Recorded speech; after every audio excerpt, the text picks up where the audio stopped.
This video showcases the work that has been carried out by i2CAT. So we have developed a custom networking kit, which is a Kubernetes operator that deals with advanced networking use cases. The work has been funded by UNICO I+D program within the framework of 6GSMART-ICC's.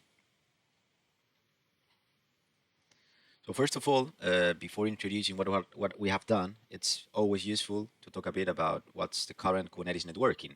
So the picture at the right, we could see what's the schema. So the networking of Kubernetes is understood as the capability of interconnect different pods that are located on the same node or different nodes. And this is done via the CNI.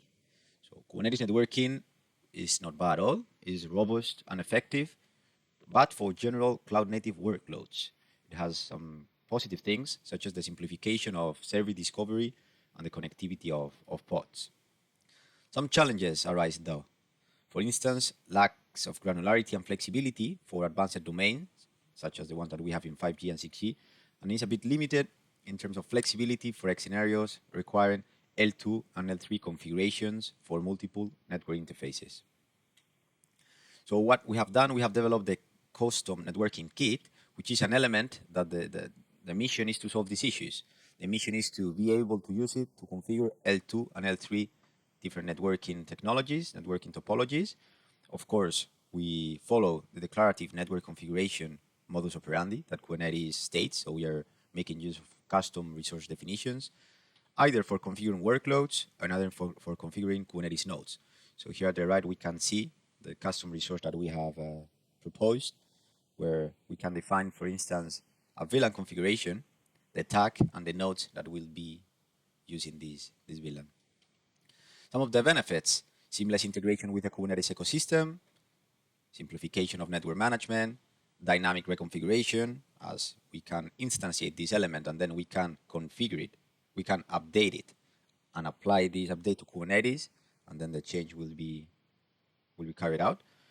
Compatibility with multiple radio technologies, so 4G, 5G, Wi-Fi, eliminates reliance on manual configuration, and this can be applied for many different use cases. For instance, telco, industry, vehicular technology, V2X, etc. So let me again clarify the scope, because this is the current scope of Kubernetes CNIs. So the CNIs are able to create the default interface in the pod, the ETH01, and as I said, a CNI make a pod able to communicate with pods on different nodes. But then here comes the scope of the operator, of the networking operator that we have developed.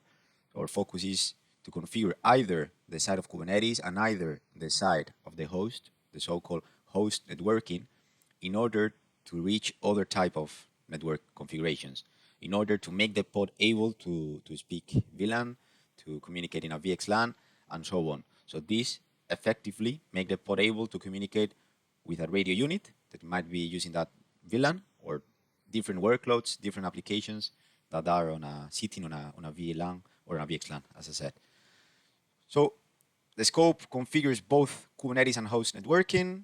On the Kubernetes side, it manages network attachment definition objects, adds the required annotations to the pod, and enable and configure multiple network interfaces. And we are relying on multi-CNI to do so.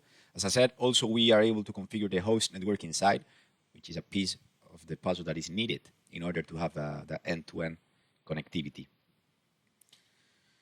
Let's talk a bit about the architecture, some key components. At the right, we have the architecture of the custom networking kit. We have two main elements, the network config controller and the pod controller. Both elements attack to the Kubernetes control plane. So in other words, we are able to attack to the Kubernetes workers as well. And basically, the network config controller is composed by three submodules: the network config manager, the host networking manager, and the network attachment definition custom resource manager.